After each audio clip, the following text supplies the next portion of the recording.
Welcome to the Daily Telegraph NRL podcast. Adam Mobbs here again with Paul Crawley and Fatima Kdouh.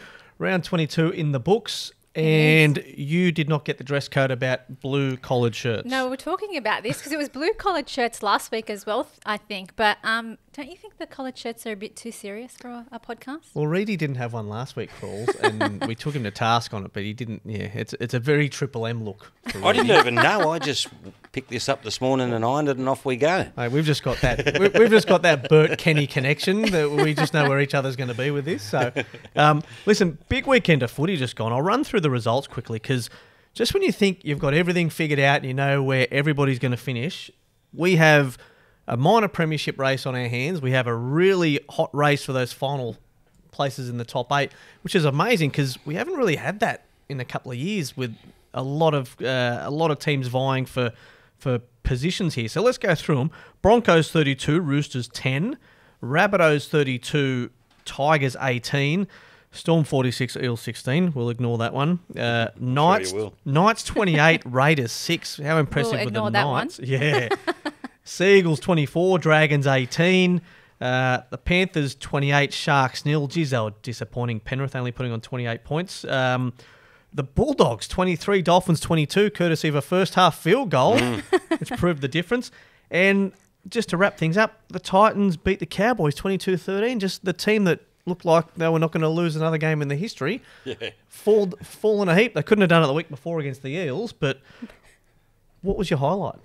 Oh, it's hard to say. The Broncos were pretty impressive, I thought, was that Thursday night against the Roosters. The Roosters were unimpressive, but... how good are the Broncos to watch? They're wonderful. I love the way that Adam Reynolds can just uncomplicate the game. How he just has time on his hands. He has all these stars around him hitting holes, and he just pulls the opposition apart. Like it's magic to watch, and they've got, Katoni Staggs, Reece Walsh, Herbie Farnworth, Ezra Mam. He's just a brilliant player, and they've got a really tough pack, and their guns are blazing at the right time of the year. And what about thanks to Alex Twal for encouraging and motivating Pat Carrigan, first try. Good to see. His teammates were just as excited as he was. I wonder who's the next on that list now. That's a good conversation, because I know a lot of people say, it doesn't matter. No, we don't take notice of this. They keep a very close eye on it because you see the celebration. He just said from guys like Reece Walsh and that to celebrate with him when he scored. But what a beautiful pass. That was just lovely set up again. Well, he'd love to play on the edge outside Adam Reynolds all the time, wouldn't he? But he's a hell of a player. It was a great celebration. I do love the Dry July celebrations. It's been wonderful. Yeah. And I think everybody's kind of got into it. I don't think there's been a try scored where there hasn't been something involved, but Remember there was one a couple of weeks ago, can't remember who scored, but Reid Marnie was coming back and they were doing their celebration. He knocked the ball down in frustration. Oh, yeah. Oh, they were doing the selfie. Selfie. That's right. Oh. But even that was fun. Yeah, that was funny as well. What about for you, Fatima? Croz and I were talking about this off air. I really love watching the Panthers play, and I know they're getting to a point where they're getting so clinical and so mechanical that maybe there is a bit of that excitement and enjoyment coming out of out of what they're doing, but everyone's peaking at the right time. Individually, everyone's close to the best form they've been all year. Jerome Luai has, gone to another level after the Origin snub. Like, I know people in the Blues camp tried to play down the Origin snub that, Luai, water off a duck's back, whatever, but I reckon he probably took it a little bit personally, and we're seeing it with how he's playing. Cleary's come back after 6 weeks. Like, it just in, some of the best form he's been all year, and then you've got the outside backs doing their things, guys like Scott Sorensen. 100th game. Yep, 100th game. He's got an incredible story, like how he got to that point, just a journeyman, and all of a sudden now he's a premiership winner, contract extension. So, and the Broncos, they're just young and exciting, and they're just guys like Reece Walsh, there's just always stuff happening around him. So, yeah, for me, the Storm were pretty good to watch on the weekend. The way Harry Grant just, with Jerome Hughes there just ran the show were good. So those teams at the top of the table, to me, are really, really good to watch at the moment. Can I just say for the record, if Bryce Cartwright had held that ball and run and then passed or gone himself, 10-0, totally different ball game. But they're tough to beat down there at Melbourne, Yeah. especially on big milestone games. So celebrating their 25th anniversary. What did you make of? Are you a bit salty about the whole trophy thing? Oh God, just the gall of the Storm. Yeah, okay. They get away with you've won grand finals, but you've lost premierships. But to actually produce, replica 2007, 2009 premierships when you got them stripped for some of the worst salary cap cheating in the game's history, this really, really did not read the room. It just shows no remorse. That's what it shows. It shows that they obviously don't care. They've felt that way the whole way through. But it's a bit of an insult to the teams that lost the competitions against them. Who was it? Manly and Parramatta, maybe? Yeah, thanks, Cross. Thanks, yeah. No. Do you reckon Parramatta forgive them? See, I don't want the premiership in return, but the whole, but we were the same bunch of guys. We were. No one's all taking the players away. did the work. Wow. Yeah. So does everybody else. But you did it with players that you wouldn't have had if you hadn't cheated the cap. So, but they don't seem to get that crucial fact of it all. And Well, again, I thought, don't think they care because to them that is how they perceive it to be. Yeah. Or at least they thought that enough water was under the bridge. That's what I thought. But like you said, obviously they haven't read the room because it was the most significant salary cap cheating, in the game's history. It's not something you can just sort of forget or get over. No. But on a positive note, I'm really looking forward to them coming up against the Panthers this week. Yeah. Seriously, Penrith are going that good that you wonder who can challenge them. Yes. Physically, in defence, they just manhandled the Sharks. They're so brilliant. Every single person does their job so wonderfully, and then Nathan just tucks like the master, doesn't he? But if there's a Storm side can turn up like they did on the weekend and not how they did against Newcastle, which has been the burning issue with the Storm all season, really, hasn't it? They're the team that lost to the Bulldogs in round 2 down in Melbourne, But when Harry Grant's in the form like he was in the other night, he just took that game by the scruff of the neck and said, I'm going to win this. And it's super player. He's such a competitor. He's... I watch him in defence as well, and he's got a bit of the Cameron Smith about him where he can be sort of the second or third one in the tackle and the last one off, and he slows the game down really nicely. He knows how to push things. I'm not saying he's doing it illegally, but game management, like a really smart footballer. So big challenge this week because, Nathan Cleary back from injury, but he's fresh. He's he's got 4 weeks now to get his body right and get back to 100% fitness, match fit, and then into the finals. That's been a blessing in disguise for the Panthers, hasn't it? Sure has. He looks so switched on, but it's also a massive challenge for the Storm pack, who, there's been question marks over them all season with the loss of so much experience and a lack of depth, and they're coming up against the team that is the absolute benchmark. It'll be interesting to see how they go. Tell you another guy at the Panthers who's really impressed me, and someone tipped me off to him a few years ago. He's coming through their junior ranks, St Mary's junior, kept waiting, and they brought in Scott Sorensen. They've picked off a couple of forwards to fill this team, and then this young guy's finally broken out. Lindsay Smith, hard worker, great tackler, and really provides that bench option in the front row when you've got Fisher Harris and Moses Leota, who are just terrific, and then to have him come on and he just keeps them going. Penrith keeps them going up through, and he's very, for mine, really underrated, but a success story for the Panthers this season. It speaks of the system that they have there, that no matter who it is, that the next man up mentality just works. They all look so fit. There's not an ounce of fat on any of them. Physically, they seem supreme to the rest of the competition. And it doesn't matter who runs out in the Penrith jumper on any given week. They just turn up. It's just an amazing football side. It's up with the greatest football sides that we've seen in our lifetimes. Yeah. And the statistics show that too. But, they've done a really good job. Obviously, their pathway system has been incredible. It's the reason why they're probably going to go the three-peat. But Ivan Cleary's done a really good job, like you said, in bringing the Scott Sorensens, in the Jack Coggers, in the Tyrone Peachey. He's been so important to them. He's fielding for Crichton. He's fielding for Isaac Tungo. I think he's accepted the 2-week ban now, so he'll be gone for 2 weeks. But hopefully Isaac Tungo is back from what is supposed to be a minor leg injury or a foot injury, I think it is.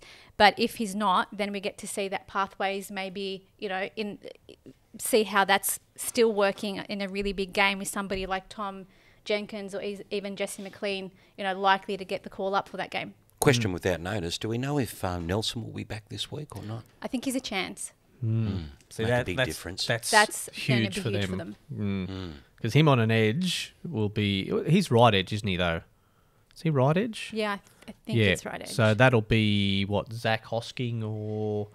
It's just his presence Sorensen too, on that what side, he means to the Storm. Liam Sorensen's on the left. Yeah, Sorensen on the left. Yeah. So Liam Martin on the right. So, between Sorensen and Zach Hosking will have that job there. And Nobody would want that job. Oh. Though neither Hosking or Sorensen would shy away from it, but still, can you imagine? yeah. Well, I do have to give a shout out to Liam Martin for stopping and signing my niece's autograph card on the weekend. It was her birthday and just made her absolute day. Yeah. They were, geez, I tell you what, rocking crowd. You can barely get a seat there on the weekend. So Yeah.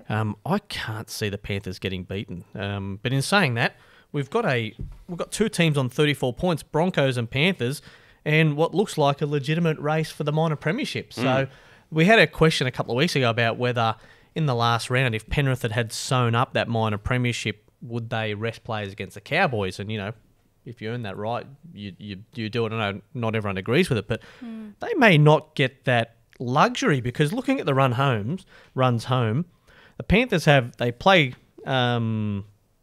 Let's have a look. Sorry, where am I? The Storm, Seagulls, Titans, Eels, and Cowboys. So all winnable from them. But the Broncos have the Cowboys this week, which is huge. The Eels, a bye, the Raiders, and the Storm. So you have to do it the tough way, the Broncos. But for mine, they look like. If the Warriors win all their remaining games, they could maybe challenge for a top 2 spot if the Broncos were to drop a game or two. But given their form, would you really be backing against Kevy Walder's men? No. But yeah, you wouldn't. But they have got a tough draw, and the Warriors do have a pretty cruisy. I know it's hard to say that because there's so many upsets, but they have a lot of home games coming up. And another match in New Zealand, and they will. I thought a few weeks ago they would finish top 2, but then again, I thought the Broncos might slide a little bit, and they're showing no signs of doing that. Well, just it's courtesy so of that hard to run pick. home. Oh, it's unbelievable looking at that at the moment. So, Yeah. What about your I don't Eels, think- though? Yeah. Do you want to talk about the Eels? Because I'm telling you now, What are they sitting? to put it in perspective, they are sitting, where are they? 11th on 24 11th points. on the ladder. They're one win outside. You've probably got to get to 32 points. I think they've got the Dragons this week, have they? Yeah, And they have the bye So they've got Dragons in the bank. Yeah, they play the Dragons. They've got the Broncos away. They play the Roosters, the Panthers away, and then the bye. So if you pencil in their 2 bye games, the Dragons and the bye. And on form, you pencil in the Roosters, and I know that's impossible to say. Yeah, I do. I still yeah, you think they're could- going to need a yeah. win out of the Broncos or the Panthers away Yeah. to get into the top 8. And the way both of those sides are playing at the moment, you wouldn't rate them a chance. And take into account that Sevo and Campbell-Gillard won't be back in time for the Broncos game, although Dylan Brown's back this week. But yeah, no, it's I don't it'll really be interesting to see. don't really appreciate that ambush from you, Crawls, but No, thanks I'm just anyway. saying, like they're last year's grand finalists, do you think they're going to make it? No, I think they're going to find it tough. Let's have a look here. So you got the Raiders on 28 points, so I think that's safe enough that they're not going to drop out. The Rabbitohs are on 26 points. Did you watch the Raiders? Well, yeah. Yeah, the last 2 weeks. But to your point from what Ricky in the tackle that you said, to Ricky's point about they'd given them how they performed this season has got them that 28 points Yes. that they can afford to absorb that performance at the weekend, Yeah. and move on. But I mean, yeah, they're gonna have to, aren't they? Well, they have to, and the concern, the way that they turned up against the Knights, as good as the Knights were, and taking nothing away from how good Ponga was and best, and across the park, Tyson Frizzell's turned back the clock. But the Raiders just turned up with an empty attitude. Yeah. And we've seen previously that they can do that. They struggled to victory. Was it a 1-point win last time they played the West Tigers? Yes. So it's a mental thing with the Raiders. That Yeah, was but the thing that was is, the Jared it's not Croker resting game, the wasn't Knights, it? Yes. Yeah, but the Knights is not a one-off because, yes, they came close to toppling the Warriors the week before, but it was 20-0 at halftime. Yeah. So in both those games, they just haven't come with the right attitude and Yeah. they're leaving it too late to try and turn, nothing into something. So it's been 2 weeks in a row where they haven't been mentally in the game, and that's a problem. Well, if we count 32 points, let's go from 6. The Rabbitohs on 26 points. I think they're all going to make it. I think they've shown enough that I think they'll find 3 wins in their last 5. I think the Rabbitohs are one of the serious threats to Penrith. If they get it all right, and there's a lot of ifs there too, because Latrell's had his first game back and he didn't set the world on fire, but he was very impressive. If you look at his numbers, 16 runs for 164 metres. By Latrell standards, that's good. They really need, so much depends on him and Cody Walker though. Yeah. They've got the talent, they've got the forward pack. They're one of the serious competition threats who could finish top 4 if they get on a roll. Can I just interrupt with some breaking news here? So we've seen the charge sheet has just dropped, and obviously Val Holmes was facing a bit of time for his tackle on Jaden Campbell. So he's actually been charged with a grade 2 careless high tackle, which 3 weeks with an early plea or 4 weeks guilty at panel. Wow. So that is big news for the Cowboys, considering the huge game they've got this week against the Broncos, and just in general for their run home. Yeah, well, let's look at their run home quickly and then get back to the Rabbitohs. They've got the Broncos, Sharks, and Dolphins, and Panthers after that, which would be the 4th game. That's a killer blow, but I'd have no arguments around that grade 2 careless, because I thought it was late. I thought it was high. He got him around the head, and that's 3 weeks is. That's a tough blow for the Cowboys. It is too, isn't it? Especially when you look at their run home. That's a tough run home. And they're still, like, again, you go back to the fact that you're probably thinking 32 points will be the top 8 cutoff. That means that they still require 3 wins to guarantee their spot, and 3 wins out of that 4-game draw without Val now is not a walk in the park. No. And so they've got the Broncos, then the bye. So there's 2 points there, but Sharks and Dolphins, they could maybe pick up 4 points there. So again, they're going to have to either beat the Broncos or the Panthers if they pick up the games 2, expected. 4, 6 with the bye, that gets them to 32. But they're on the cusp at the moment, and if they put out what they put out against, what a massive, setback yesterday was against the Titans, which is a game they would have expected to win. Yeah. And their start to the season wasn't great. They had a number of players coming back from World Cup duty, and they were slow off the blocks. I think they were second last after round 9 or 10 or something, and got themselves back. So, but let's have a look at these. I think you have a look at the Rabbitohs run home. I didn't list that there, but I'm just bringing this up now, and so they've got the Sharks this weekend, which anyone playing the Sharks at the moment, until they turn it around, you've got to like your chances. Yeah. The Dragons, another one. The Knights, big game up there in Newcastle, the bye, and then the Roosters. So that's enough for me to go, yep, tick. Yep. Rabbitohs in. The Sharks have the Rabbitohs, the Titans, the Cowboys, the Knights, and what did I miss? What was their last game? I'll check that. But I think the Sharks are... What's going on there, Crawls? What do you put your... Is it mental? Is it... I mean, I know they've got injuries now to a couple of key forwards, which is affecting them, but... Well, they lost Will Kennedy too on the weekend, but again, like Penrith can do that to any team in the competition, can't they? Like... at the moment, they're hard to beat. But there is definitely, it's like the old saying, confidence, where does it come from and where does it go? Nico was in brilliant form. If I'm going back correctly, it was basically the game before the Origin series. Was it where was it against Melbourne? Or was that leading into game 2 and he had a bit of a shocker, and it's kind of like ever since Origin... I remember that shocker. Was that might have been at Shark Park from memory. Yeah, I thought it was against Melbourne. I thought it was down in Melbourne. Yeah, they were beaten 54-10 in round 15, that's right. Yeah. And it's kind of like, mate, you can't put it all down to one man, but there's definitely a lack of confidence there at the moment, and it's it's Craig Fitzgibbon's job to try and turn it around. I don't know if he can. Yeah. I just, we're at that stage of the season where you're looking for a team to start their run and really click into gear.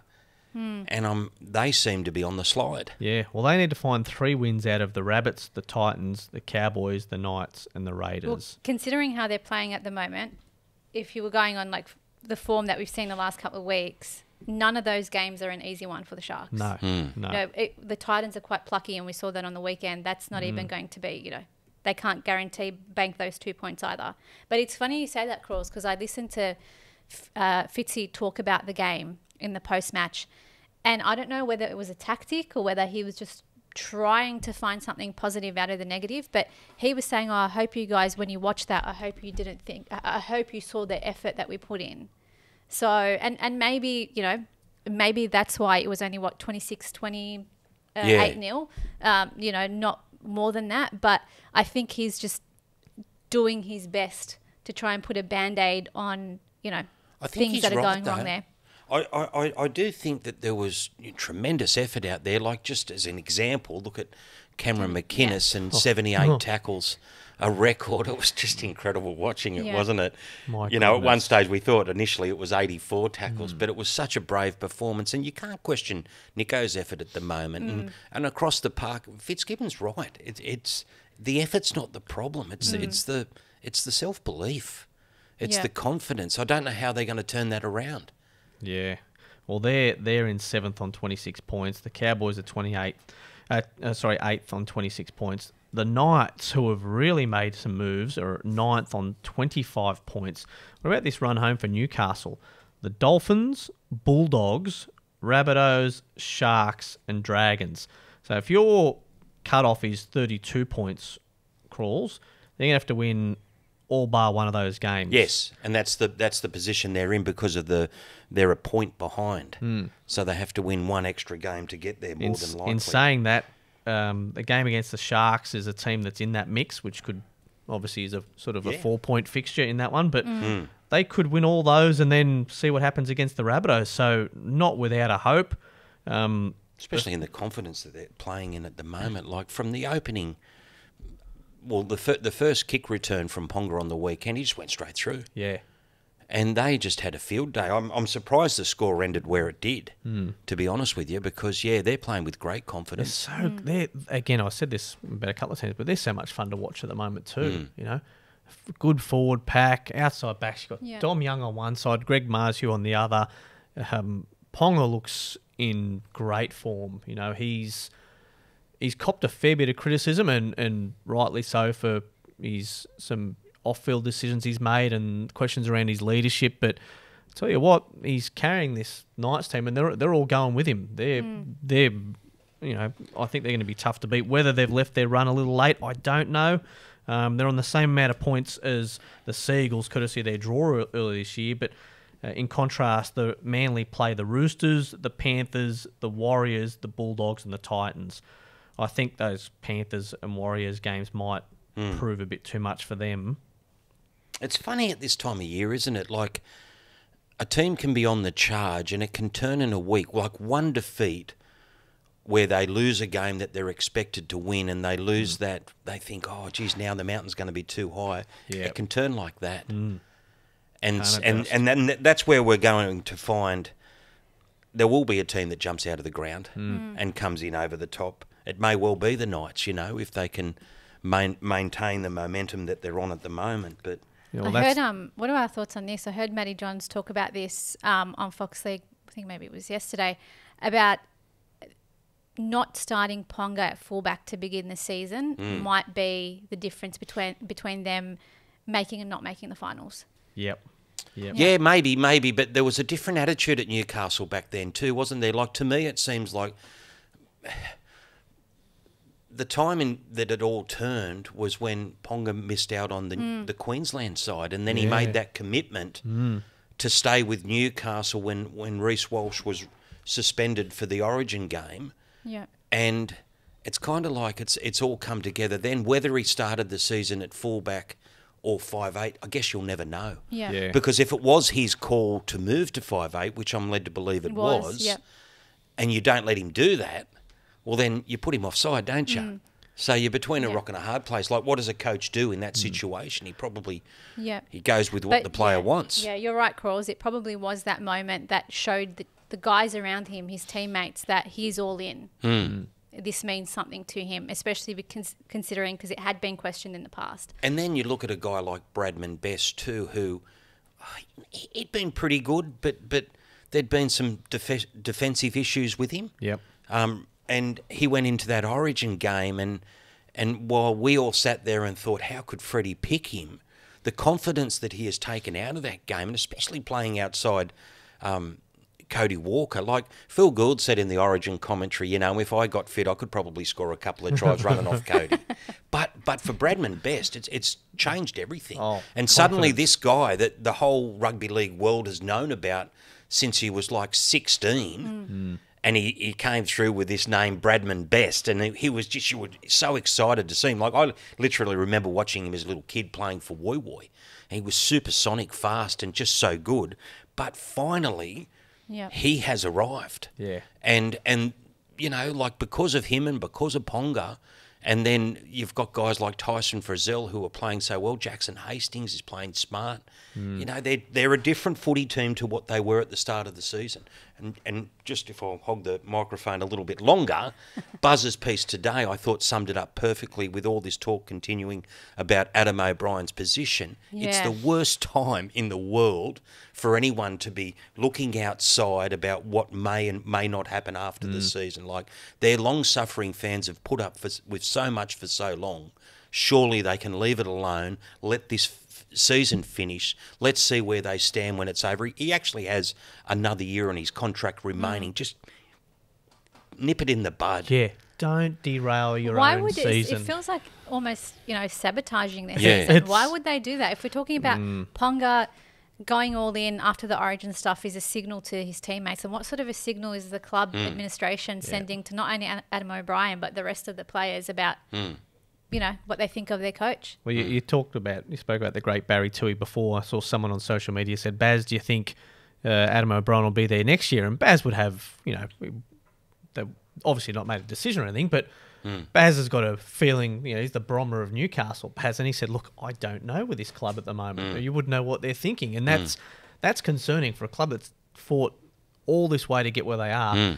Don't sabotage yourselves. Yeah, and there's definitely been talk all season about, different people, sitting in the wings like Michael Maguire, Paul McGregor, all names have been mentioned, John Morris, and you just hope that, they don't sabotage the season, because this could be a run, and who knows how far they can go. Yeah. Like if they ride on the momentum, they could easily get into the finals and cause some damage with that team. It's a good team. This sets them up for next season, Crawls, because a lot of these guys are still on contract next year. And Daniel Saifidi's out at the moment, but Jacob Saifidi's there. Leo Thompson's been terrific. He's one I want to give a rap, because I guess, they've got the Saifidis there and the rest of it, but Leo Thompson's just sort of slowly been chipping away, and all of a sudden he's emerged as this really important part of their forward pack, and he's big and strong and aggressive, and he's one of their, forward pack, I guess, unsung heroes. Yeah, but Adam Elliott and when Jack Hetherington comes on, the hard work they're doing in the middle to plug up those defensive issues that they might have had earlier in the year. I think around 3 or something, they conceded 30+ points to the Dolphins at home, and there was talk at the time, but this is not what Newcastle fans deserve. They've been put through the ringer so long, but it's all sort of coming together now, and you just want to make sure that they keep that momentum going. And but so for yours, out of those, there's 11 teams we've included there. Who misses out on the 8 now? I don't know. Parramatta. Sharks. Sharks, Cowboys, Knights, Seagulls, Eels. You've only got two places. The way the Sharks are going, I would have to go Sharks, one of them, if they can't find. It's who's going to push their way in. Of those teams sitting outside the 8, I would say the Knights are the best chance of pushing their way in, and could potentially, with their draw, they could easily finish with 4 wins out of that. Yeah. And push their way in above the Sharks, which would be, for the people of Newcastle, it would be a great thing. Yep. But who knows? The Sharks have shown earlier in the season how capable they are. They were sitting high up the ladder, and they were scoring more points than anyone else, and they've just got to get it back. They've got time. I don't think they can win the comp, but they could potentially do enough to stay there. Yeah. Yeah. What about you, Fatima? Of the ones sort of potentially pushing into the top 8, I would say the Knights, considering the role that they're on 4 in a row now and a pretty good run home. Dropping out, I don't know whether I can see the Eels making a late charge for the top 8, and probably the Sharks dropping out. We love it when you guys write us off. That's just what's going to happen. Just having an opinion. Now, speaking of opinions, can I just see, that's a very pretty pen you've got there, Paul. It's my wife's. It was the Look only at one I could Oh, find a this bit morning. of gold and a bit of diamond. Just hold that up a little bit, because this is now on YouTube. My daughter actually had a go at me the other day. She said, Dad, what are you doing? I said, it's the only one I got. Do you take that on 360 I don't know where we with keep you? them in here now. Whatever I got in the car, I'll keep. Oh, that's outstanding. Listen, I just want to finish off with, obviously, we saw on 60 Minutes last night, and it's been reported around the place, the issues revolving around Wally Lewis. Really sad news that he's been diagnosed with the early signs of CTE, which is chronic traumatic encephalopathy.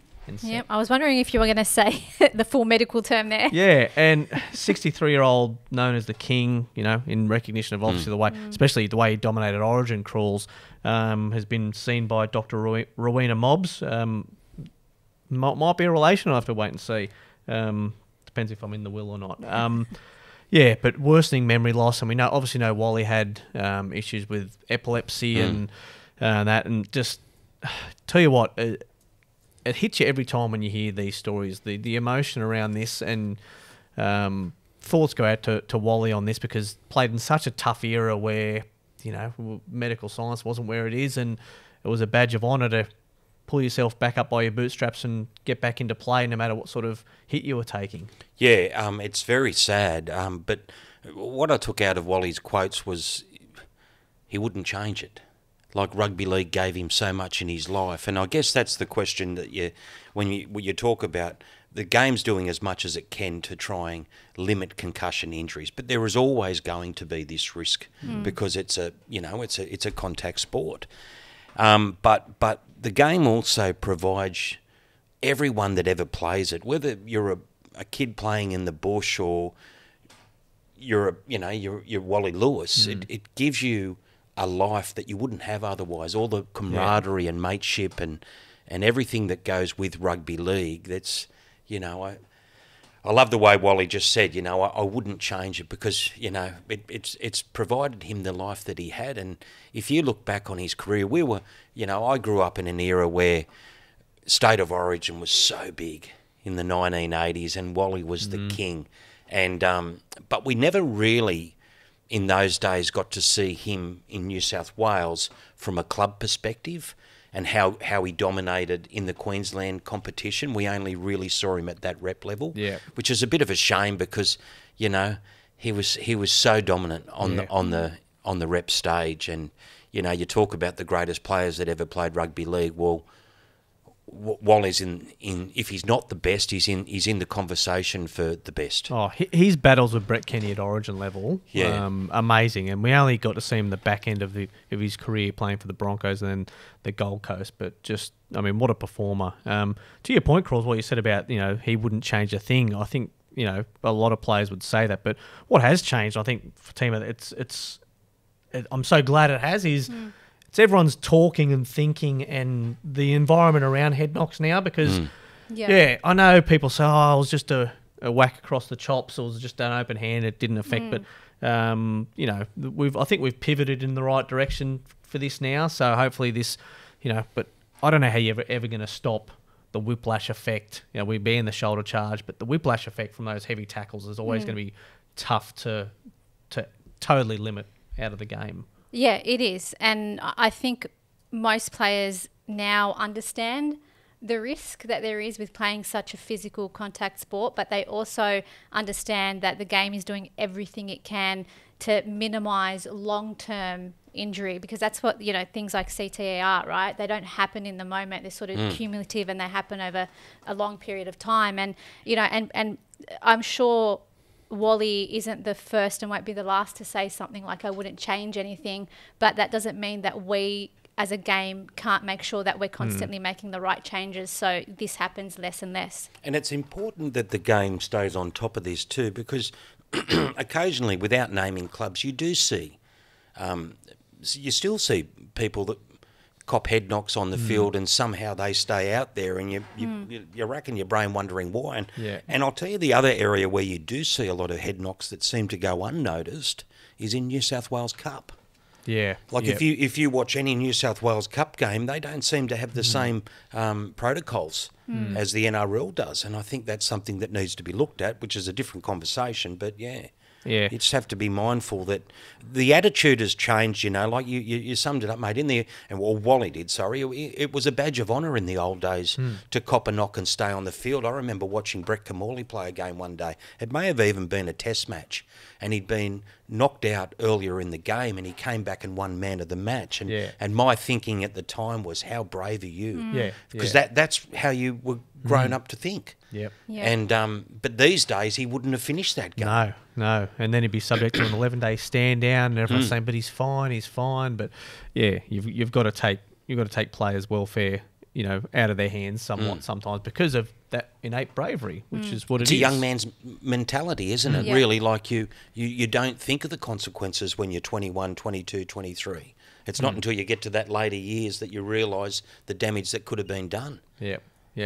All right, guys. Well, thanks for joining us. We'll be back on Thursday with another episode of the Daily Telegraph NRL podcast, and looking forward to the run home to see if the Eels can make the 8, which you guys don't think they can. So we'll see how we go.